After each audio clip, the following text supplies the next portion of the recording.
রাতের খাওয়ার পর ছেলে হঠাৎ বলল, মা, তোমাকে একটা সত্য বলবো। আমি চা বানাতে বানাতে বললাম, কি? সে গম্ভীর মুখে বলল, আমি তোমার আসল ছেলে নই। আমি তোমার সৎ ছেলে। আমি চমকে ঘুরে তাকালাম। সে বলতে লাগল, তুমি আমাকে ছোটবেলায় এডপ্ট করেছ। আমি তোমার রক্তের সন্তান নই। আমি হতভম্ব হয়ে বসে পড়লাম।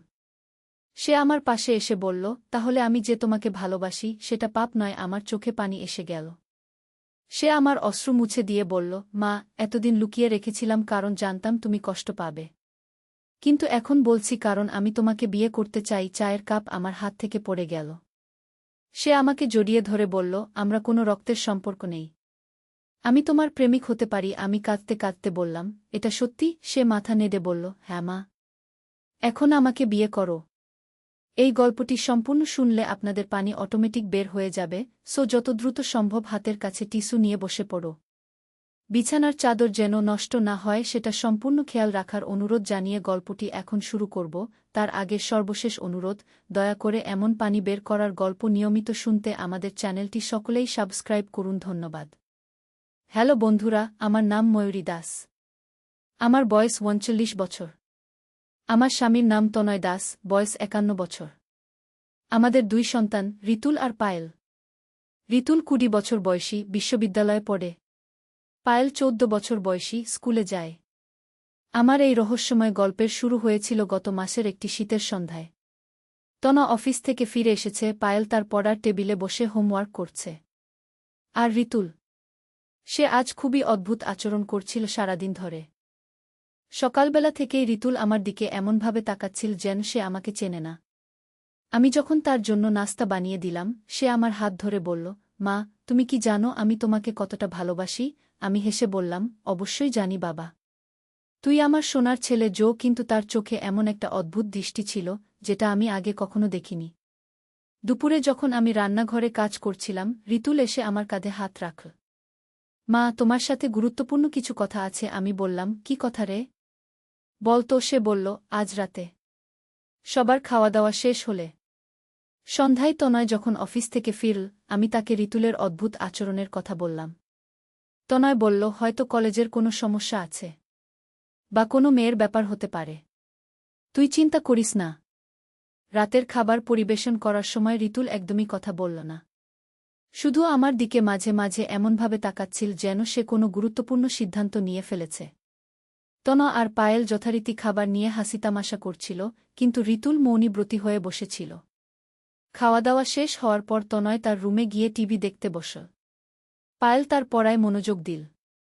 আমি রান্নাঘরে গিয়ে বাসনকোসন ধুতে শুরু করলাম। এমন সময় ঋতুল এসে আমার পেছনে দাঁড়াল। মা, তার গলায় এমন একটা কম্পন ছিল যেটা আমাকে চিন্তিত করে তুলল। আমি ঘুরে তার দিকে তাকালাম। কি হয়েছে বাবা?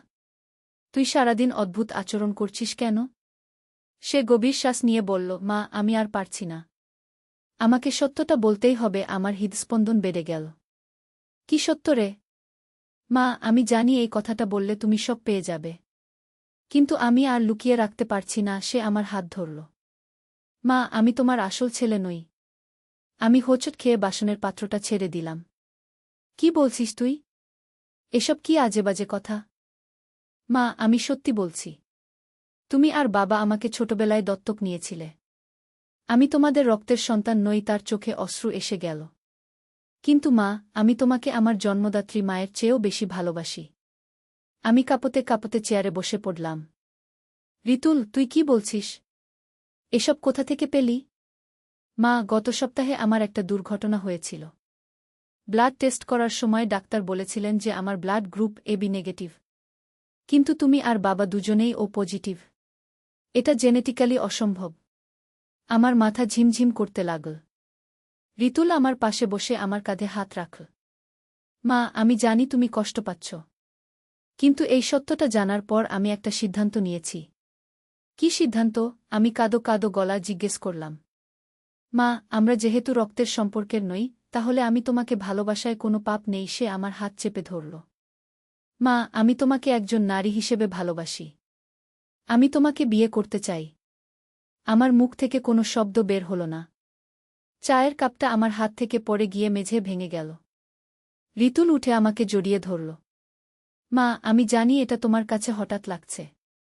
কিন্তু আমি এতদিন এই অনুভূতি লুকিয়ে রেখেছিলাম। এখন যখন জানলাম আমরা আসলে পর পুরুষ আর পর নারী, তখন আমি আর নিজেকে আটকে রাখতে পারছি না।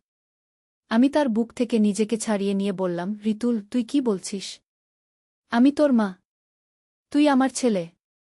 রক্তের সম্পর্ক না থাকলেও আমাদের মধ্যে একটা পবিত্র সম্পর্ক আছে।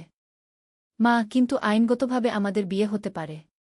আমরা কোনো অন্যায় করব না। সে আমার মুখের দিকে তাকিয়ে বলল, মা, তুমি এখনো এত সুন্দর। আমি তোমাকে সুখী রাখতে পারব। আমি হাত দিয়ে মুখ ঢেকে কাঁদতে শুরু করলাম।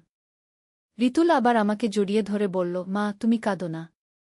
আমি তোমাকে কষ্ট দিতে চাই না। কিন্তু আমার এই ভালোবাসা সত্যি। এমন সময় তনয়ের গলা শুনতে পেলাম। ময়ূরী, কি হচ্ছে? কান্নার আওয়াজ আসছে কেন? তনয় রান্নাঘরের দিকে আসছিল। রিতুল তাড়াতাড়ি আমাকে ছেড়ে দিয়ে বলল, মা, বাবাকে এখনই বলার দরকার নেই। তুমি আগে ভেবে দেখো। এই বলে সে তার রুমের দিকে চলে গেল। তনয় রান্নাঘরে এসে ভাঙা কাপের টুকরো দেখে বলল, কি হয়েছে? কাপটা ভেঙে গেল কেন? আমি মিথ্যে বললাম, হাত থেকে পড়ে গেছে। তনয় আমার মুখের দিকে তাকিয়ে বলল, তুই কাঁদছিস কেন? কিছু হয়েছে? আমি চোখ মুছে বললাম, কিছু না। একটু মাথা ধরেছে। তনয় আমার কপালে হাত দিয়ে বলল, জ্বর তো নেই। চল, ওষুধ খেয়ে শুয়ে পড়। সেই রাতে আমি কোনো ঘুম হল না। রিতুলের কথাগুলো বারবার মনে আসছিল। সে কি সত্যিই দত্তক নেওয়া? নাকি এটা কোনো ভুল বোঝাবুঝি? আর সে যা বলেছে সেটা কি তার সত্যিকারের অনুভূতি? পরের দিন সকালে রিতুল যথারীতি কলেজে চলে গেল। কিন্তু যাওয়ার আগে আমার কাছে এসে ফিসফিস করে বলল, মা, তুমি যা ভাবছ তা ভাবো। কিন্তু মনে রেখো, আমি তোমাকে সত্যিই ভালোবাসি। আমি সারাদিন অস্থির ছিলাম। তনয়কে কিছু বলব কি না সেটা ভাবতে পারছিলাম না। পায়েল স্কুল থেকে এসে বলল, মা, তুমি আজ অদ্ভুত লাগছ। অসুস্থ নাকি? সন্ধ্যায় রিতুল ফিরে এসে আমার সাথে একা কথা বলার জন্য ইশারা করল। আমি তার রুমে গেলাম। সে দরজা বন্ধ করে বলল, মা, তুমি সারাদিন কি ভেবেছ? আমি বললাম, রিতুল, তুই যা বলেছিস সেটা সত্যি কি না সেটা আগে নিশ্চিত হতে হবে।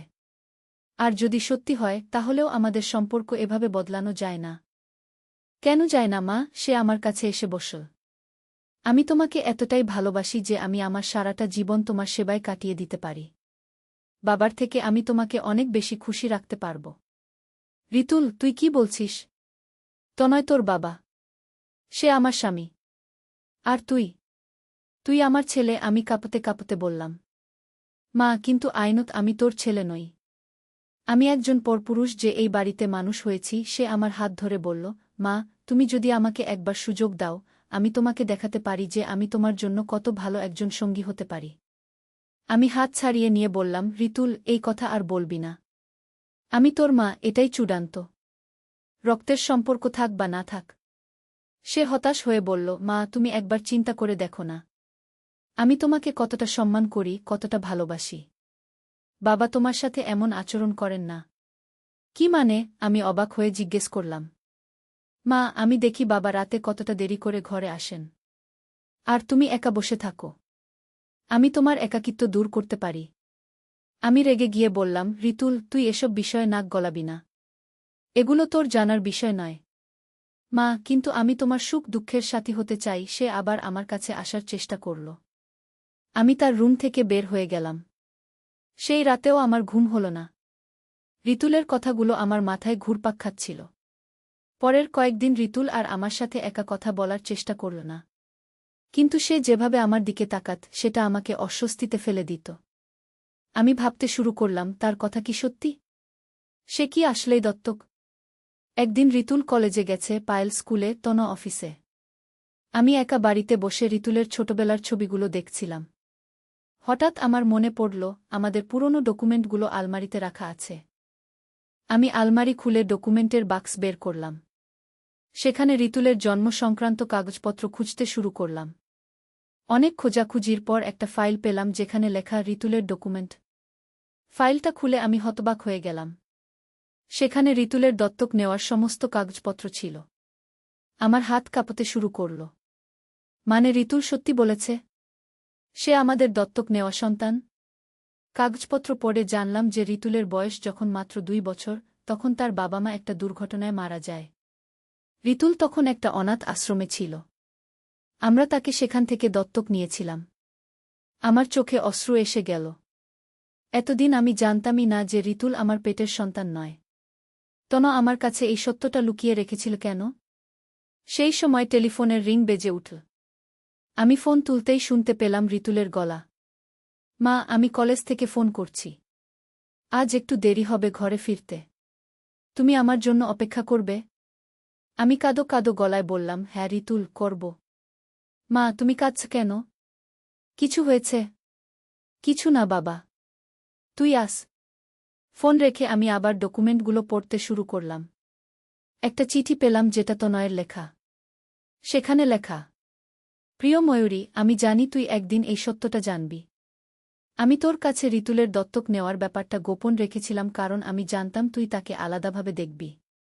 কিন্তু রিতুল আমাদের আপন সন্তানের মতোই। সে যেন কখনো জানতে না পারে যে সে দত্তক। আমি চাই রিতুল সারা জীবন আমাদের আপন ছেলে হয়ে থাকুক। চিঠিটা পড়ে আমার মাথা ঝিমঝিম করতে লাগল। মানে তনয় রিতুলকে এই সত্যটা জানতে দিতে চায়নি। কিন্তু রিতুল কিভাবে জানল? সন্ধ্যায় রিতুল ফিরে এল। আমি তখনও ডকুমেন্টগুলো নিয়ে বসেছিলাম। রিতুল আমাকে দেখে বলল, মা, তুমি কি করছ? আমি তার দিকে ডকুমেন্টগুলো তুলে ধরে বললাম, রিতুল, তুই সত্যি বলেছিলি। তুই আমাদের দত্তক নেওয়া সন্তান। রিতুলের চোখে একটা অদ্ভুত আনন্দের ঝিলিক দেখলাম। মা, তাহলে এখন তুমি বুঝতে পেরেছ আমি কেন তোমাকে ভালোবাসতে পারি। কিন্তু রিতুল, তুই এটা কিভাবে জানলি? তনয় তো চায়নি তুই জানিস। মা, আমি গত মাসে ব্লাড টেস্ট করার পর সন্দেহ হয়েছিল। তারপর আমি গোপনে আমাদের বাড়ির কাগজপত্র খুঁজে দেখেছিলাম, সে আমার পাশে বসল। মা, আমি যখন জানলাম আমরা রক্তের সম্পর্কের নই, তখন আমার মনের গভীরে লুকিয়ে থাকা ভালোবাসাটা প্রকাশ করার সাহস পেলাম। রিতুল, কিন্তু আমি তোর মা। আমি তোকে ছোটবেলা থেকে মা হিসেবেই ভালোবেসেছি। মা, কিন্তু আমি তোমাকে মা হিসেবে নয়, একজন নারী হিসেবে দেখি। সে আমার হাত ধরল।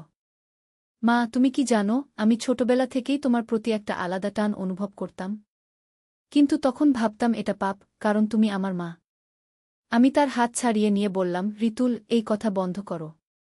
দত্তক হলেও তুই আমার সন্তান। আমি তোর মা। মা, কিন্তু এখন আমি জানি যে আমরা আইনত কোনো সমস্যা ছাড়াই বিয়ে করতে পারি। রিতুল উঠে দাঁড়িয়ে আমার সামনে হাঁটু গেড়ে বসল। মা, আমি তোমাকে প্রপোজ করছি। তুমি আমাকে বিয়ে করবে? আমি শক পেয়ে পিছনে সরে গেলাম। রিতুল, উঠ। এই কি করছিস তুই? মা, আমি সিরিয়াস। আমি তোমাকে বিয়ে করে সারা জীবন সুখী রাখতে চাই। সে আমার পা ছুঁয়ে বলল, মা, তুমি আমার প্রেমিকা হয়ে যাও। এমন সময় দরজায় টোকা পড়ল। পায়েলের গলা শোনা গেল, মা, দরজা খোলো। আমার হোমওয়ার্কে সাহায্য লাগবে। রিতুল তাড়াতাড়ি উঠে দাঁড়াল। আমি দরজা খুলে দিলাম। পায়েল ঘরে ঢুকে বলল, মা, তুমি কাঁদছিলে নাকি? চোখ লাল কেন? আমি মিথ্যা বললাম, চোখে কিছু পড়েছিল। রিতুল বলল, পায়েল, আমি তোর হোমওয়ার্ক দেখে দিচ্ছি। চল আমার রুমে। পায়েল রিতুলের সাথে চলে গেল। আমি একা বসে ভাবতে লাগলাম। রিতুলের প্রস্তাব আমাকে সম্পূর্ণ বিভ্রান্তিতে ফেলে দিয়েছে। সে সত্যিই আমাকে ভালোবাসে নাকি এটা কোনো মানসিক সমস্যা? রাতে তনয় ফিরে এলে আমি তাকে সব বললাম। তনয় শুনে অত্যন্ত রেগে গেল। কি বলছিস তুই? রিতুল এসব কথা বলেছে? হ্যাঁ, আর সে জেনে গেছে যে সে দত্তক নেওয়া। আমি কাঁদতে কাঁদতে বললাম। তনয় মাথায় হাত দিয়ে বলল, আমি তো চাইনি সে কখনো জানুক। এখন কি করব? তনয়, রিতুলের মানসিক অবস্থা ঠিক নেই মনে হচ্ছে। তাকে কাউন্সেলিং করানো দরকার। তনয় বলল, হ্যাঁ, কাল থেকেই একজন সাইকোলজিস্টের সাথে যোগাযোগ করব। কিন্তু ততক্ষণ পর্যন্ত তুই রিতুলের কাছে একা যাবি না। পরের দিন তনয় অফিস থেকে ছুটি নিয়ে বাড়িতে থাকল। রিতুল কলেজ থেকে ফিরে আসার পর তনয় তার সাথে কথা বলার জন্য ডাকল।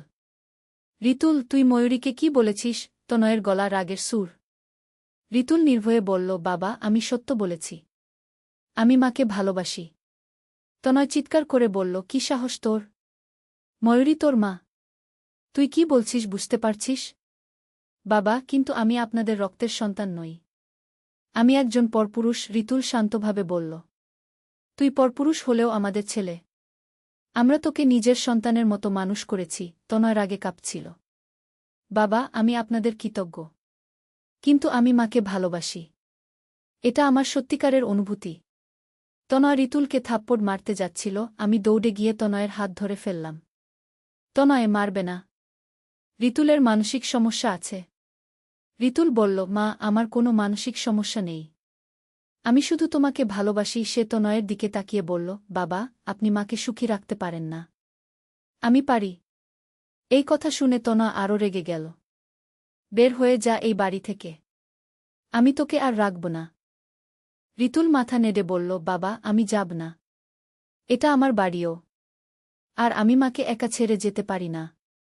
তনয় আমার দিকে তাকিয়ে বলল, ময়ূরী, বল তুই। ঋতুলকে কি জবাব দিবি? আমি কাঁদতে কাঁদতে বললাম, ঋতুল, তুই আমার ছেলে। আমি তোর মা। এর বেশি কিছু আমি ভাবতে পারি না। ঋতুল হতাশ হয়ে বলল, মা, তুমি একবারও ভেবে দেখলে না যে আমি তোমাকে কতটা ভালোবাসি? তুমি যদি আমাকে একটা সুযোগ দাও। ঋতুল, তনয় চিৎকার করল। আর একটা কথা বললে আমি পুলিশে দিয়ে দেব। ঋতুল বলল, বাবা, আমি কোনো অন্যায় করিনি। আমি শুধু আমার ভালোবাসা প্রকাশ করেছি। এমন সময় পায়েল তার রুম থেকে বের হয়ে এল। এত চিৎকার কেন? কি হচ্ছে? আমরা সবাই চুপ হয়ে গেলাম। পায়েল আমাদের মুখের দিকে তাকিয়ে বলল, ঋতুল ভাই, তুমি কাঁদছ কেন? ঋতুল পায়েলকে জড়িয়ে ধরে বলল, কিছু না পায়েল। বড়দের কথা। পায়েল বলল, বাবা, তুমি এত রেগে আছ কেন? তনয় কোনোভাবে নিজেকে শান্ত করে বলল, কিছু না মা। তুই তোর রুমে যা। পায়েল চলে যাওয়ার পর ঋতুল বলল, বাবা, আমি পায়েলের সামনে কিছু বলবো না। কিন্তু আমার সিদ্ধান্ত পরিবর্তন হবে না। পরের কয়েকদিন আমাদের বাড়িতে একটা অস্বস্তিকর পরিবেশ বিরাজ করছিল। ঋতুল আমার সাথে সরাসরি কথা বলত না, কিন্তু তার চোখে সেই একই ভালোবাসার দৃষ্টি ছিল। তনয় একজন সাইকোলজিস্টের সাথে যোগাযোগ করল। ডাক্তার বললেন, এটা অ্যাডপশন সিন্ড্রোমের একটা ধরন হতে পারে, যেখানে দত্তক নেওয়া ছেলেমেয়েরা তাদের পালক মায়ের প্রতি রোমান্টিক অনুভূতি তৈরি করে। আমরা ঋতুলকে ডাক্তারের কাছে নিয়ে গেলাম। কিন্তু ঋতুল ডাক্তারকে বলল, আমার কোনো সমস্যা নেই। আমি শুধু আমার ভালোবাসার মানুষকে ভালোবাসি। ডাক্তার আমাদের সাথে একা কথা বলে জানালেন যে ঋতুলের অবস্থা গুরুতর। তার থেরাপি দরকার হবে এবং কিছুদিনের জন্য তাকে আলাদা থাকতে হতে পারে। এই সময় একটা অদ্ভুত ঘটনা ঘটল। ঋতুল একদিন বাড়িতে এসে আমাদের জানাল যে সে একটা চাকরি পেয়েছে অন্য শহরে। আমি বুঝতে পেরেছি যে আমার উপস্থিতি এই বাড়িতে সবার জন্য সমস্যা তৈরি করছে, ঋতুল শান্তভাবে বলল। তাই আমি দূরে চলে যাচ্ছি। তনয় খুশি হয়ে বলল, এটাই ভালো সিদ্ধান্ত। কিন্তু আমার মন খারাপ হয়ে গেল।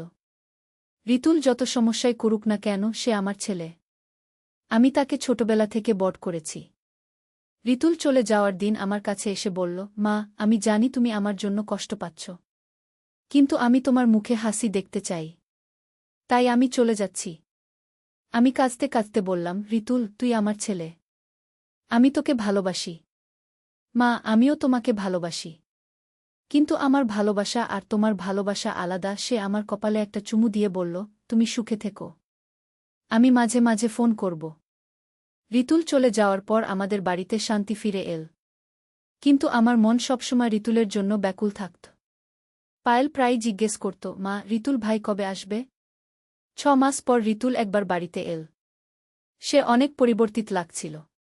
আগের মতো আমার দিকে সেই দৃষ্টিতে তাকাত না। মা, আমি একটা মেয়েকে বিয়ে করব, ঋতুল হেসে বলল। তার নাম অনুপমা। খুব ভালো মেয়ে। আমি খুশি হয়ে বললাম, সত্যি? কবে বিয়ে? আগামী মাসে। তোমরা সবাই আসবে তো? তনয় বলল, অবশ্যই আসব। আমার ছেলের বিয়েতে আমি না গেলে কে যাবে? ঋতুলের বিয়েতে আমরা সবাই গেলাম। অনুপমা খুবই সুন্দর এবং ভালো মেয়ে। ঋতুল তার সাথে খুব খুশি লাগছিল। বিয়ের দিন ঋতুল আমার কাছে এসে বলল, মা, আমি তোমার কাছে ক্ষমা চাই। আমি তোমাকে কষ্ট দিয়েছিলাম। আমি তার কপালে হাত রেখে বললাম, ঋতুল, তুই আমার ছেলে। মা কখনো ছেলের কাছে ক্ষমা চায় না। মা, আমি এখন বুঝতে পারি যে আমার সেই অনুভূতি ভুল ছিল। অনুপমাকে ভালোবেসে আমি বুঝেছি আসল ভালোবাসা কি। আমি চোখের জল ফেলে বললাম, তুই সুখী থাক, এটাই আমার চাওয়া। ঋতুলের বিয়ের পর আমাদের পরিবারে আবার সুখ শান্তি ফিরে এল। ঋতুল মাঝে মাঝে অনুপমাকে নিয়ে বাড়িতে আসত। তারা দুজনে খুব সুখী। 1 বছর পর ঋতুল আর অনুপমার একটা ছেলে হল। তার নাম রাখল অর্ণিক। আমি দাদিমা হয়ে গেলাম। ঋতুল যখন অর্ণিককে নিয়ে আমার কাছে আসত আমি দেখতাম সে একজন চমৎকার বাবা হয়েছে। তার চোখে এখন আর সেই অদ্ভুত দৃষ্টি নেই, আছে একজন সন্তানোৎসল পিতার মমতা। একদিন ঋতুল আমাকে বলল, মা, আমি এখন বুঝতে পারি একজন মায়ের ভালোবাসা কতটা পবিত্র। তুমি আমাকে যেভাবে ভালোবেসেছ আমিও অর্ণিককে সেভাবে ভালোবাসি। আমি হেসে বললাম, এটাই তো প্রকৃতির নিয়ম। সন্তান মায়ের ভালোবাসা বুঝতে পারে যখন সে নিজে বাবা বা মা হয়। আজ পায়েলও কলেজে পড়ছে। সে খুব মেধাবী। ঋতুল তার দিদির পড়াশোনার সব খরচ দেয়া। তনয় এখন আর আগের মতো রাগী নয়। সে বুঝতে পেরেছে যে ঋতুলের সেই সময়কার আচরণ একটা মানসিক সমস্যা ছিল। আমাদের পরিবারে এখন সুখ শান্তি। ঋতুল একজন ভালো ছেলে, ভালো স্বামী এবং ভালো বাবা হয়েছে। সে আমাকে এখনও মা বলেই ডাকে এবং একজন ছেলে যেভাবে মাকে সম্মান করে সেভাবেই আমাকে সম্মান করে। মাঝে মাঝে আমার মনে হয় ঋতুলের সেই বিভ্রান্তির সময়টা ছিল একটা দুঃস্বপ্ন, যা এখন শেষ হয়ে গেছে। আমি খুশি যে ঋতুল তার সত্যিকারের ভালোবাসা পেয়েছে এবং একটা সুখী পরিবার গড়েছে। এই গল্পের শেষে আমি বলতে পারি যে একটা পরিবারে ভালোবাসা আর বিশ্বাস থাকলে যে কোনো সমস্যার সমাধান হয়ে যায়। ঋতুল আমার দত্তক নেওয়া ছেলে হলেও সে আমার আপন সন্তানের চেয়ে কম নয়। আর একজন মায়ের ভালোবাসা সব ধরনের বিভ্রান্তি দূর করে দিতে পারে। আজ যখন আমি অর্ণিককে কোলে নিয়ে বসে থাকি, ঋতুল আর অনুপমা আমার পাশে বসে হাসি তামাশা করে, তনয় আর পায়েল সবাই মিলে আড্ডা দেয়, তখন আমার মনে হয় আমাদের পরিবার সত্যিই একটা সুখের পরিবার। ঋতুল এখন বলে, মা, তুমি আমার জীবনের সবচেয়ে গুরুত্বপূর্ণ মানুষ। একজন মা হিসেবে। আর আমি তোমার গর্বিত ছেলে। এই কথা শুনলে আমার চোখে খুশির অশ্রু চলে আসে। আমাদের এই পারিবারিক গল্পের মধ্যে রহস্য ছিল, রোমাঞ্চ ছিল এবং শেষে ছিল একটা সুন্দর সমাধান। জীবনে কখনো কখনো এমন পরিস্থিতি আসে যখন আমরা দিশেহারা হয়ে পড়ি। কিন্তু ধৈর্য আর ভালোবাসা দিয়ে সব সমস্যার সমাধান করা যায়। সত্যের সন্ধানে। প্রথম অধ্যায়, অন্ধকার থেকে আলোর দিকে। একসময় এক বিশাল সাম্রাজ্যের রাজধানীতে বাস করত এক যুবক। সে ছিল অত্যন্ত বুদ্ধিমান এবং জ্ঞানপিপাসু। তার পিতা ছিল রাজদরবারের একজন উচ্চপদস্থ কর্মকর্তা। যুবকটি ছোটবেলা থেকেই নানা ধর্ম ও দর্শন সম্পর্কে জানতে আগ্রহী ছিল। তখনকার সময়ে মানুষেরা নানা দেবদেবীর পূজা করত। মূর্তির সামনে মাথা নত করত, নানা প্রাণীকে পবিত্র মনে করত। কিন্তু এই যুবকের মন কখনোই এসব কিছুতে শান্তি পেত না। সে ভাবত, এই পাথরের মূর্তিগুলো কিভাবে আমাদের সাহায্য করতে পারে? এরা তো নিজেরাই নিস্তব্ধ, নিষ্ক্রিয়। রাতের বেলা সে ছাদে উঠে আকাশের দিকে তাকিয়ে থাকত। অসংখ্য তারা, চাঁদ, সূর্য, এসবের সৌন্দর্যে সে মুগ্ধ হতো। মনে মনে ভাবত, এই বিশাল মহাবিশ্ব, এত নিখুঁত একটি ব্যবস্থা, এর পেছনে নিশ্চয়ই কোনো মহান শক্তি আছে। একদিন সে তার বাবার কাছে গিয়ে বলল, পিতা, আমি বুঝতে পারছি না। আমরা যেসব মূর্তির পূজা করি সেগুলো তো আমাদেরই হাতে তৈরি। তাহলে এরা কিভাবে আমাদের ভালো মন্দ করতে পারে? তার পিতা রেগে গিয়ে বললেন, তুমি কি বলছ? এসব আমাদের পূর্বপুরুষদের ধর্ম। তুমি এ নিয়ে প্রশ্ন তুলতে পারো না। কিন্তু যুবকের মন এতে শান্ত হল না। সে আরও গভীরভাবে চিন্তা করতে লাগল। সে দেখত যে মানুষেরা সূর্যকেও পূজা করে। তাই একদিন সূর্যোদয়ের সময় সে মনে মনে ভাবল, হয়তো এই সূর্যই আমার প্রভু। কিন্তু সন্ধ্যায় যখন সূর্য অস্ত গেল তখন সে বুঝল, যিনি অস্ত যান তিনি কিভাবে সর্বশক্তিমান হতে পারেন। রাতে চাঁদ উঠলে সে আবার ভাবল, সূর্যের চেয়ে চাঁদই বড়। এ নিশ্চয়ই আমার প্রভু। কিন্তু ভোরে যখন চাঁদও অস্ত গেল তখন সে আরও হতাশ হল। অবশেষে সে বুঝতে পারল, যিনি এই সূর্য, চাঁদ, তারা সবকিছু সৃষ্টি করেছেন এবং নিয়ন্ত্রণ করছেন, তিনিই হচ্ছেন একমাত্র উপাস্য। তিনি অদৃশ্য, কিন্তু তার সৃষ্টির মাধ্যমে তার অস্তিত্ব প্রমাণিত।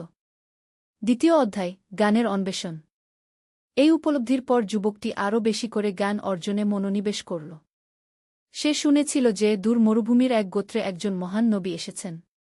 তিনি মানুষদের একত্ববাদের দিকে আহ্বান করছেন। যুবকটি তার কিছু বন্ধুর সাথে সেই মরুভূমির দিকে যাত্রা শুরু করল।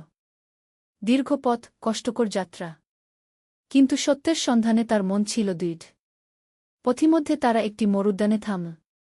সেখানে এক বৃদ্ধ ব্যবসায়ীর সাথে দেখা হল। বৃদ্ধ ব্যক্তিটি ছিল অত্যন্ত জ্ঞানী এবং ধার্মিক। যুবকটি তাকে তার দ্বিধাদ্বন্দ্বের কথা বলল। বৃদ্ধ ব্যক্তি হাসি মুখে বললেন, বৎস, তুমি সত্যিকারের জ্ঞানের সন্ধান করছ। এটা খুবই ভালো। জেনে রাখো, আল্লাহ তাআলা একজনই। তিনি সবকিছুর স্রষ্টা এবং নিয়ন্ত্রক। তার কোনো অংশীদার নেই, কোনো সন্তান নেই, তিনি কারো সন্তানও নন। কিন্তু আমরা তাকে কিভাবে চিনব? যুবক জিজ্ঞেস করল। বৃদ্ধ ব্যক্তি আকাশের দিকে হাত তুলে বললেন, দেখো এই আকাশ, এই পৃথিবী। দেখো কত নিখুঁত ব্যবস্থাপনা। সূর্য তার নির্দিষ্ট পথে চলছে, চাঁদ তার কক্ষপথে ঘুরছে। পৃথিবীতে দিনরাত হচ্ছে, ঋতু পরিবর্তন হচ্ছে। গাছপালা বেড়ে উঠছে, মানুষ ও পশুপাখির জন্য খাদ্যের ব্যবস্থা হচ্ছে। এই সব কিছুর পেছনে একজন মহাজ্ঞানী, মহাশক্তিমান স্রষ্টা আছেন। তিনি আল্লাহ গো। তার সাথে যোগাযোগ কিভাবে করব? যুবক আবার প্রশ্ন করল। নামাজের মাধ্যমে, দোয়ার মাধ্যমে, কোরআন তিলাওয়াতের মাধ্যমে। তিনি সর্বশ্রোতা, সর্বদ্রষ্টা। তিনি তোমার হৃদয়ের গোপন কথাও জানেন গো। এই কথাগুলো যুবকের মনে গভীর প্রভাব ফেল। সে বুঝতে পারল যে তার সারা জীবনের খোঁজা সত্য এখানেই রয়েছে। তৃতীয় অধ্যায়, সত্যের আলোকপ্রাপ্তি। বৃদ্ধ ব্যক্তির কাছ থেকে বিদায় নিয়ে যুবকটি আরও কয়েকদিন পথ চল। অবশেষে সে পৌঁছাল সেই পবিত্র শহরে যেখানে নবী শাহ বাস করতেন। শহরে ঢুকেই সে অনুভব করল একটা ভিন্ন পরিবেশ। এখানে মানুষেরা একে অপরের প্রতি অত্যন্ত সদয়, সহানুভূতিশীল। কেউ ভিক্ষুক দেখলেই সাহায্য করে। ধনী গরিব সবাই একসাথে নামাজ পড়ে। কোনো জাতিভেদ নেই, কোনো উঁচুনিচু ভেদাভেদ নেই। একদিন সে শুনল যে নবী শাহ মসজিদে একটি বক্তব্য দেবেন। যুবকটি সেখানে উপস্থিত হল। নবী শাহ এর চেহারা দেখেই তার মনে হল যেন এক নূরের আলো। তার কথায় এমন এক আকর্ষণ, এমন এক শক্তি যে সবার মন তার দিকে আকৃষ্ট হয়ে যায়। নবী শাহ বললেন, হে মানুষেরা! তোমরা সেই আল্লাহর ইবাদত করো যিনি এক এবং অদ্বিতীয়। তিনি ছাড়া আর কেউ ইবাদতের যোগ্য নেই। তিনি তোমাদের সৃষ্টি করেছেন, তোমাদের রিজিক দেন, তোমাদের জীবন ও মৃত্যুর মালিক। তোমরা একে অপরের সাথে ভালো ব্যবহার করো। গরিব দুঃখীদের সাহায্য করো। মিথ্যা বলো না, প্রতারণা করো না। সৎ পথে চলো এবং আল্লাহকে ভয় করো। এই কথাগুলো শুনে যুবকের চোখ থেকে অশ্রু ঝরতে লাগল। তার মনে হল যেন সারা জীবনের জন্য সে যা খুঁজছিল তা এখানেই পেয়ে গেছে। বক্তব্য শেষে যুবকটি নবী শাহ এর কাছে গিয়ে বলল, হে আল্লাহর রাসূল! আমি সত্যের সন্ধানে এত দূর পথ পাড়ি দিয়ে এসেছি। আপনার কথা শুনে আমার মন সত্যিই শান্তি পেয়েছে। আমি ইসলাম গ্রহণ করতে চাই। নবী শাহ খুশি হয়ে তার মাথায় হাত রেখে বললেন, আল্লাহ তোমাকে হিদায়াত দান করেছেন। তুমি কলেমা শাহাদত পড়ো। যুবকটি বলল, আশহাদু আল্লা ইলাহা ইল্লাল্লাহু ওয়া আশহাদু আন্না মুহাম্মাদুর রাসূলুল্লাহ। সেই মুহূর্তেই যেন তার সমস্ত অন্তর আলো ভরে গেল। তার মনে হল যেন সারা জীবনের অন্ধকার দূর হয়ে গেছে। চতুর্থ অধ্যায়, নতুন জীবনের শুরু। ইসলাম গ্রহণের পর যুবকটির জীবনে এক নতুন অধ্যায়ের সূচনা হল। সে নামাজ পড়তে শুরু করল, কোরআন শিখতে লাগল এবং ইসলামের বিধিবিধান মেনে চলতে শুরু করল। তার আচার ব্যবহারে এক বিস্ময়কর পরিবর্তন এল। আগে যেখানে সে শুধু নিজের কথা ভাবত, এখন সে অন্যদের সাহায্য করতে এগিয়ে আসে। গরিব দুঃখীদের পাশে দাঁড়ায়। মিথ্যা কথা বলা ছেড়ে দিয়েছে, সৎ ব্যবসায়ে জড়িত হয়েছে। কয়েক মাস পরে তার পিতা তাকে খোঁজ করতে এসে পৌঁছাল। পিতা রেগে গিয়ে বললেন, তুমি পারিবারিক ধর্ম ত্যাগ করে কি করেছ? চলো, বাড়ি ফিরে চলো গু। যুবক অত্যন্ত বিনয়ের সাথে বলল, পিতা, আমি সত্যের সন্ধান পেয়েছি। আমি আর মূর্তি পূজায় ফিরে যেতে পারব না। তবে আমি আপনার সাথে সদ্ব্যবহার করব, আপনার সেবা করব। এটা আমার ধর্মের শিক্ষা গু। পিতা প্রথমে রেগে গেলেও পরে দেখলেন যে তার ছেলের আচরণে কত ভালো পরিবর্তন এসেছে। সে আগের চেয়ে অনেক বেশি শান্ত, সৎ এবং দায়িত্বশীল হয়েছে। একদিন পিতা তাকে প্রশ্ন করলেন, তোমার এই ধর্মের মূল শিক্ষা কি? যুবক বলল, পিতা, আমাদের ধর্মের মূল কথা হল আল্লাহ এক এবং অদ্বিতীয়। তার ইবাদত করতে হবে এবং মানুষের সাথে ভালো ব্যবহার করতে হবে। মাতাপিতার সেবা করা, গরিবদের সাহায্য করা, সৎ পথে চলা, এসব আমাদের ধর্মের অংশ। পিতার মনেও একটা পরিবর্তন এল। তিনি ভাবতে লাগলেন, এই ধর্ম তো খুবই সুন্দর গো। পঞ্চম অধ্যায়, পরীক্ষার সময়। কয়েক বছর পরে সেই শহরে এক ভয়াবহ দুর্ভিক্ষ দেখা দিল। বৃষ্টি হল না, ফসল নষ্ট হয়ে গেল। মানুষের মধ্যে খাদ্যের তীব্র সংকট দেখা দিল। এই সময়ে মুসলমানদের প্রকৃত চরিত্র পরীক্ষা হল।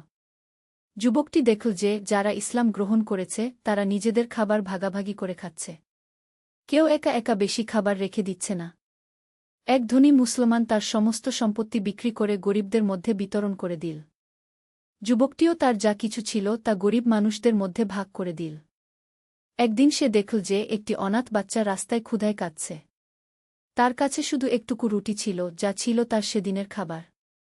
কিন্তু সে সেই রুটিটুকুও সেই বাচ্চাকে দিয়ে দিল। সেই রাতে সে না খেয়ে থেকে আল্লাহর কাছে দোয়া করল, হে আল্লাহ, আপনি আমাদের এই বিপদ থেকে উদ্ধার করুন। আমরা আপনার উপর ভরসা রাখছি। পরদিন সকালে খবর এল যে দূর থেকে একটি বাণিজ্যিক কাফেলা খাদ্যশস্য নিয়ে আসছে। কয়েকদিন পরেই দুর্ভিক্ষের সমাধান হয়ে গেল। এই ঘটনার পর যুবকটি আরও গভীরভাবে বুঝতে পারল যে আল্লাহর উপর তাওয়াক্কুল, ভরসা রাখতে হবে এবং অন্যদের সাহায্য করতে হবে। ষষ্ঠ অধ্যায়, জ্ঞান প্রচারের দায়িত্ব। কয়েক বছর পর যুবকটি একজন পরিণত জ্ঞানী ব্যক্তি হয়ে উঠল। সে কোরআন ও হাদিস গভীরভাবে অধ্যয়ন করল। নবী ঈসা এর কাছ থেকে সরাসরি অনেক কিছু শিখল। একদিন নবী শাহ তাকে ডেকে বললেন, তুমি এখন অন্যদেরকে ইসলামের দাওয়াত দিতে পারো। তোমার নিজের এলাকায় গিয়ে মানুষদের সত্যের পথে আহ্বান করোগ। এই দায়িত্ব পেয়ে যুবকটি খুবই খুশি হল। কিন্তু সাথে সাথে একটা দুশ্চিন্তাও হল। সে ভাবল, আমার নিজের পরিবার পরিজন, বন্ধুবান্ধব তো আমার কথা শুনবে না। তারা হয়তো আমাকে বিরোধিতা করবে। নবী শাহ জেন তার মনের কথা বুঝতে পেরে বললেন, হিকমতের সাথে দাওয়াত দিও। কাউকে জোর করো না। তুমি শুধু সত্য পৌঁছে দাও। হিদায়াত দেওয়ার মালিক আল্লাহ গু। এই কথায় যুবকটির মনে সাহস এল। সে তার জন্মভূমির দিকে যাত্রা শুরু করল। সপ্তম অধ্যায়, নিজ ভূমিতে দাওয়াত। নিজের শহরে পৌঁছে যুবকটি দেখল যে সেখানে পরিস্থিতি আরও খারাপ হয়েছে। মানুষেরা আরও বেশি মূর্তিপূজায় লিপ্ত হয়েছে।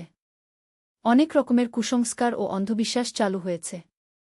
প্রথমে সে তার পরিবারের কাছে গেল। তার মা তাকে দেখে অত্যন্ত খুশি হলেন। কিন্তু যখন শুনলেন যে তিনি ইসলাম গ্রহণ করেছেন এবং মূর্তিপূজা ছেড়ে দিয়েছেন, তখন অত্যন্ত দুঃখ পেলেন। আমার ছেলে, তুমি আমাদের পারিবারিক ধর্ম ত্যাগ করলে? আমাদের দেবদেবীরা নাখুশ হবেন কি? মা কাঁদতে কাঁদতে বললেন। যুবক অত্যন্ত ধৈর্য ও ভালোবাসার সাথে মাকে বোঝানোর চেষ্টা করল, মা, আমি যে ধর্ম গ্রহণ করেছি তা আপনার সাথে আমার সম্পর্কের কোনো ক্ষতি করবে না। বরং এই ধর্ম আমাকে আরও বেশি করে আপনার সেবা করতে শিখিয়েছে। মাতাপিতার সেবা করা আমাদের ধর্মের একটি গুরুত্বপূর্ণ অংশও। কিন্তু তার বাবা খুবই রেগে গেলেন। তুমি যদি এই ধর্ম না ছাড়ো তাহলে আমার ঘরে থাকতে পারবে না। যুবক বলল, পিতা, আমি আপনাকে অসম্মান করতে চাই না, কিন্তু সত্যকে অস্বীকার করতেও পারি না। আমি আপনার সেবা করব, কিন্তু মূর্তিপূজায় ফিরে যেতে পারব না। এই নিয়ে পরিবারে বেশ কিছুদিন টানাপোড়েন চল। কিন্তু যুবকটি ধৈর্য হারাল না। সে তার আচরণ দিয়ে প্রমাণ করতে লাগল যে ইসলাম তাকে আরও ভালো মানুষ বানিয়েছে। অষ্টম অধ্যায়, ধীরে ধীরে পরিবর্তন। যুবকটি প্রতিদিন তার মা বাবার খেদমত করত। তাদের খাবারের ব্যবস্থা করত, অসুখ বিসুখে সেবা করত। এমনকি তারা তাকে মূর্তিপূজার জন্য বললেও সে রেগে যেত না, বিনয়ের সাথে অস্বীকার করত। এদিকে তার বন্ধুবান্ধবদের কাছে সে ইসলামের দাওয়াত পৌঁছাতে শুরু করল। সে তাদের বলত, তোমরা একবার ভেবে দেখো, এই পাথরের মূর্তিগুলো কিভাবে তোমাদের উপকার করতে পারে। এরা তো নিজেরাই অসহায়। অনেকে তার কথা হাসি করে উড়িয়ে দিত। কিন্তু কেউ কেউ গভীরভাবে ভাবতে শুরু করল। একদিন তার একটি বন্ধু তাকে প্রশ্ন করল, তুমি বলো তোমার আল্লাহ সর্বশক্তিমান, কিন্তু আমরা তো তাকে দেখি না। তাহলে কিভাবে বুঝব যে তিনি আছেন? যুবক হাসিমুখে বলল, তুমি কি বাতাস দেখো? না, কিন্তু বাতাসের অস্তিত্ব তুমি অনুভব করো। তুমি কি তোমার মনকে দেখতে পাও? না, কিন্তু তার অস্তিত্ব তুমি বুঝতে পারো। ঠিক তেমনি আল্লাহকেও আমরা তার সৃষ্টির মধ্যে দিয়ে চিনতে পারি। দেখো, আকাশে সূর্য কত নিয়মানুবর্তিতার সাথে উদয় হয় এবং অস্ত যায়। ঋতু পরিবর্তন হয়, গাছে ফল ধরে। এসব কিছুর পেছনে একজন মহান পরিচালক আছেন। তিনি আল্লাহ গো। বন্ধুটি কিছুক্ষণ চুপ থেকে বলল, তোমার কথায় যুক্তি আছে। আমিও ভাবতে শুরু করেছি। ধীরে ধীরে এভাবে তার কয়েকজন বন্ধু ইসলামের প্রতি আগ্রহী হয়ে উঠল। তারাও কলেমা পড়ে মুসলমান হয়ে গেল। নবম অধ্যায়, বিরোধিতার মুখে ধৈর্য। যখন শহরের কিছু মানুষ ইসলাম গ্রহণ করতে শুরু করল, তখন পুরোহিত ও ধর্মীয় নেতারা চিন্তিত হয়ে পড়ল। তারা দেখল যে তাদের অনুসারী কমে যাচ্ছে। তারা যুবকটির বিরুদ্ধে নানা ষড়যন্ত্র শুরু করল। তাকে নিয়ে মিথ্যা গুজব ছড়াতে লাগল। বলতে লাগল যে সে লোকদের ভুল পথে নিয়ে যাচ্ছে। একদিন কয়েকজন পুরোহিত তার কাছে এসে বলল, তুমি এই এলাকা ছেড়ে চলে যাও, নয়তো তোমার ক্ষতি হবে গে। যুবক শান্তভাবে উত্তর দিল, আমি কারো ক্ষতি করছি না। আমি শুধু মানুষদের সত্যের দিকে আহ্বান করছি। যদি তোমরা মনে করো আমি ভুল, তাহলে তর্কবিতর্কের মাধ্যমে প্রমাণ করো।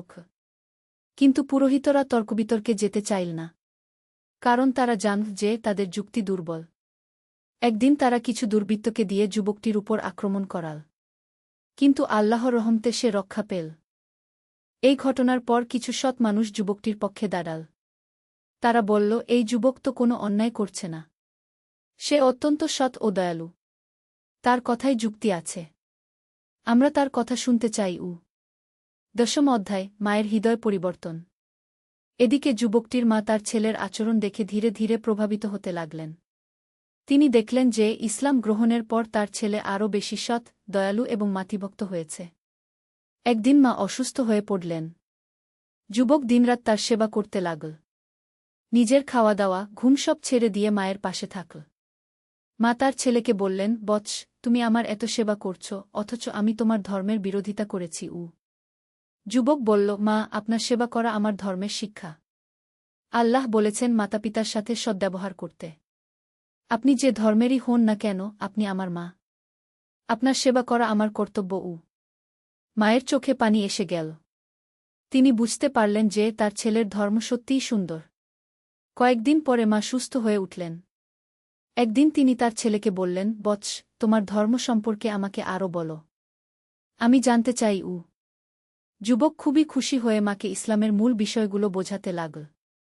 আল্লাহর একত্বের কথা, নামাজের গুরুত্ব, দানস্তকার ফজিলত, পরকালের জীবনের কথা। মা মনোযোগ দিয়ে সব শুনলেন।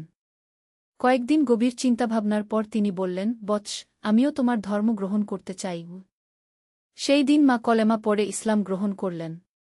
যুবক আনন্দে কেঁদে ফেল। তার মনে হল যেন আকাশ থেকে খুশির বৃষ্টি নামছে। একাদশ অধ্যায়, সমাজে পরিবর্তনের সূচনা। মায়ের ইসলাম গ্রহণের খবর শুনে আশেপাশের অনেক নারী কৌতূহলী হয়ে উঠল। তারা এসে তার মায়ের কাছে ইসলাম সম্পর্কে জানতে চাইল। মা তাদেরকে বললেন, এই ধর্মে নারীদের অনেক সম্মান আছে। মা হিসেবে আমরা পুত্রের জন্নতের চাবি, স্ত্রী হিসেবে আমরা স্বামীর অর্ধেক দিন, কন্যা হিসেবে আমরা বাবার জন্নতের কারণ গি। আর সবচেয়ে বড় কথা হল, এই ধর্মে আল্লাহর কাছে নারী পুরুষ সবাই সমান, কোনো ভেদাভেদ নেই। এই কথা শুনে অনেক নারী ইসলামের প্রতি আগ্রহী হয়ে উঠল। ধীরে ধীরে কয়েকজন ইসলাম গ্রহণ করল। অন্যদিকে যুবকটি পুরুষদের মধ্যে দাওয়াতের কাজ চালিয়ে যেতে লাগল। সে একটি ছোট মসজিদ তৈরি করল। সেখানে নিয়মিত নামাজ হতে লাগল। প্রতি শুক্রবার জুমার খুতবা দিত। তার খুতবার বিষয়বস্তু হতো আল্লাহর একত্ব, নৈতিক জীবনযাত্রা, পারস্পরিক সহযোগিতা, দানসদকার গুরুত্ব। এই খুতবা শুনে অনেক মানুষের মন পরিবর্তন হতে লাগল। এমনকি কিছু মূর্তিপূজারীও চিন্তা করতে শুরু করল। দ্বাদশ অধ্যায়, বাবার হৃদয় গলে যাওয়া। যুবকটির বাবা এতদিন ইসলামের বিরোধিতা করে আসছিলেন, কিন্তু দেখতে পেলেন যে তার স্ত্রী ইসলাম গ্রহণের পর আরও বেশি শান্তিতে আছেন। তিনি আরও বেশি ধার্মিক হয়েছেন, আরও বেশি দানসদকা করেন। একদিন বাবা অসুস্থ হয়ে পড়লেন। ডাক্তার বললেন যে তার অবস্থা গুরুতর। যুবক ও তার মা দিনরাত বাবার সেবা করতে লাগলেন। সেই সময় যুবক তার বাবার কাছে বলল, বাবা, আপনি সুস্থ হয়ে উঠুন। আমি আল্লাহর কাছে আপনার জন্য দোয়া করছি। বাবা বললেন, তুমি তো আমার ধর্মের বিরোধিতা করেছ, তাহলে আমার জন্য দোয়া করছ কেন? যুবক বলল, বাবা, আপনি আমার পিতা। আমি আপনাকে ভালোবাসি। আমি চাই আপনি সুস্থ হয়ে উঠুন এবং সত্যের পথ খুঁজে পান। বাবার চোখে পানি এসে গেল। তিনি বুঝতে পারলেন যে ইসলাম তার ছেলেকে আরও ভালো মানুষ বানিয়েছে। কয়েকদিন পরে বাবার শরীর আরও খারাপ হল। মৃত্যুর আগে তিনি তার ছেলেকে ডেকে বললেন, বৎস, আমি এখন বুঝতে পারছি যে তোমার পথই সত্য। আমিও ইসলাম গ্রহণ করতে চাই। যুবক আনন্দে ও দুঃখে একসাথে কেঁদে ফেল। বাবা কলেমা পড়লেন এবং কয়েক ঘণ্টা পর তিনি ইন্তেকাল করলেন। যুবক মনে করল যে তার বাবা ইমানের সাথেই দুনিয়া থেকে বিদায় নিয়েছেন। ত্রয়োদশ অধ্যায়, ইসলামী সমাজের বিকাশ। বাবার মৃত্যুর পর যুবকটি আরও বেশি করে দাওয়াতের কাজে মনোনিবেশ করল। তার নেতৃত্বে ছোট একটি ইসলামী সমাজ গড়ে উঠল। এই সমাজের বৈশিষ্ট্য ছিল, সবাই একসাথে নামাজ পড়ত, ধনী গরিবের মধ্যে কোনো ভেদাভেদ ছিল না। কেউ সমস্যায় পড়লে সবাই সাহায্য করত। কোনো মিথ্যা, প্রতারণা, চুরি ডাকাতি ছিল না। নারী পুরুষ সবাই সম্মানিত জীবনযাপন করত। আশেপাশের শহর থেকে মানুষ এসে এই সমাজ দেখে অবাক হতো। তারা বলত, এরা কিভাবে এত শান্তিতে, ভালোবাসায় থাকে? একদিন পাশের শহর থেকে এক ব্যবসায়ী এলেন। তিনি কয়েকদিন এই মুসলিম সমাজে থেকে গেলেন। তিনি দেখলেন যে এখানে কেউ তার সাথে প্রতারণা করে না। সবাই সৎ ব্যবসা করে। কেউ দরিদ্র হলে সবাই তাকে সাহায্য করে। ব্যবসায়ী যুবকটির কাছে এসে বললেন, আপনাদের এই জীবন ব্যবস্থা অসাধারণ। এর রহস্য কি? যুবক বলল, আমাদের একমাত্র গোপন কথা হল, আমরা আল্লাহকে ভয় করি এবং একে অপরকে ভালোবাসি। আমরা জানি যে আমরা যা কিছু করি, আল্লাহ সব দেখেন। তাই আমরা সৎ কাজ করতে চেষ্টা করি গি। ব্যবসায়ী বললেন, আমিও এই ধর্ম গ্রহণ করতে চাই গি। এভাবে ধীরে ধীরে ইসলাম ছড়িয়ে পড়তে লাগল। চতুর্দশ অধ্যায়, জীবনের শেষ পর্যায়ে। অনেক বছর পেরিয়ে গেল। যুবকটি এখন একজন বয়স্ক, সম্মানিত ব্যক্তি। তার চুলদাড়ি সাদা হয়ে গেছে। কিন্তু তার চোখে এখনও সেই তেজ, সেই উৎসাহ। তিনি এই দীর্ঘ জীবনে অনেক মানুষকে ইসলামের পথে আনতে পেরেছেন। অনেক মসজিদ, মাদ্রাসা, এতিমখানা তৈরি করেছেন। গরিব দুঃখীদের সেবা করেছেন। একদিন তিনি অসুস্থ হয়ে পড়লেন। তার ছেলেমেয়েরা, শিষ্যরা তার চারপাশে জড়ো হলেন। মৃত্যুর আগে তিনি তাদেরকে বললেন, আমার প্রিয় সন্তানেরা, আমি আমার জীবনে যা পেয়েছি তা আল্লাহর অনুগ্রহেই পেয়েছি। আমি কিছুই ছিলাম না, সত্যের সন্ধানী একজন তরুণ ছিলাম মাত্র। আল্লাহ আমাকে হিদায়াত দান করেছেন। তোমরাও সত্যের পথে চলো। আল্লাহকে ভয় করো। মানুষের সেবা করো। ইসলামের সুন্দর শিক্ষাগুলো অন্যদের কাছে পৌঁছে দাও। মনে রেখো, দুনিয়ার জীবন ক্ষণস্থায়ী। আসল জীবন পরকালে। সেই জীবনের জন্য প্রস্তুতি নাও। এই কথা বলে তিনি চোখ বন্ধ করলেন এবং খিলা ইলাহা ইল্লাল্লাহকে পড়তে পড়তে ইন্তেকাল করলেন। উপসংহার, অনন্ত প্রভাব। তার মৃত্যুর পর পুরো শহরের মানুষ তার জানাজায় অংশগ্রহণ করল। হিন্দু, বৌদ্ধ, খ্রিস্টান সবাই এসেছিল। কারণ তিনি সবার কাছেই ছিলেন একজন সৎ, দয়ালু মানুষ। তার মৃত্যুর পরও তার রেখে যাওয়া আদর্শ, শিক্ষা প্রতিষ্ঠান, দাতব্য সংস্থাগুলো কাজ করতে থাকল। তার শিষ্যরা তার কাজ এগিয়ে নিয়ে গেল। বছরের পর বছর ধরে মানুষেরা তার কথা স্মরণ করল। কিভাবে একজন সত্যসন্ধানী তরুণ ইসলাম গ্রহণ করে গোটা সমাজকে পরিবর্তন করে দিয়েছিল। তার জীবনী থেকে মানুষেরা শিক্ষা নিত। সত্যের সন্ধান করতে হবে, যতই কষ্ট হোক। পরিবার পরিজনের বিরোধিতা সত্ত্বেও সত্যকে আঁকড়ে ধরতে হবে। ইসলাম গ্রহণের পর জীবনযাত্রায় পরিবর্তন আনতে হবে। অন্যদের কাছে ইসলামের দাওয়াত পৌঁছাতে হবে। সব ধরনের মানুষের সাথে ভালো ব্যবহার করতে হবে। শিক্ষা ও উপদেশ। এই গল্প থেকে আমরা যে শিক্ষাগুলো পাই: ১. সত্যসন্ধান, জীবনের প্রকৃত উদ্দেশ্য খোঁজা প্রতিটি মানুষের দায়িত্ব। যুবকটি মূর্তি পূজায় সন্তুষ্ট না হয়ে আসল স্রষ্টার সন্ধান করেছিল। ২. ধৈর্য ও অধ্যবসায়, সত্যের পথে চলতে হলে অনেক বাধাবিপত্তির সম্মুখীন হতে হয়। কিন্তু ধৈর্য রেখে এগিয়ে যেতে হয়। ৩. পারিবারিক সম্পর্ক, ইসলাম গ্রহণের পর পরিবারের সাথে সম্পর্ক ছিন্ন করা নয়, বরং আরও ভালো আচরণ করতে হয়। ৪. দাওয়াতের গুরুত্ব, নিজে সত্য পথ পেয়ে বসে থাকলে চলবে না। অন্যদেরকেও সেই পথে আনার চেষ্টা করতে হবে। ৫. সামাজিক দায়বদ্ধতা, একজন মুসলিমের উচিত সমাজের কল্যাণে কাজ করা, গরিব দুঃখীদের সেবা করা। ৬. আল্লাহর উপর ভরসা, জীবনের সব বিষয়ে আল্লাহর উপর ভরসা রাখতে হবে। তিনিই সব সমস্যার সমাধান দিতে পারেন। ৭. আখিরাতের প্রস্তুতি, দুনিয়ার জীবন ক্ষণস্থায়ী। আসল জীবন পরকালে। তাই সেই জীবনের জন্য প্রস্তুতি নিতে হবে। এই গল্পটি আমাদের মনে করিয়ে দেয় যে ইসলাম শুধু একটা ধর্ম নয়, এটা একটা পূর্ণাঙ্গ জীবন ব্যবস্থা, যা মানুষের ব্যক্তিগত ও সামাজিক জীবনকে সুন্দর করে তোলে। আল্লাহ আমাদের সবাইকে হিদায়াত দান করুন এবং সিরাতুল মুস্তাকিমে চলার তৌফিক দান করুন। আমিন।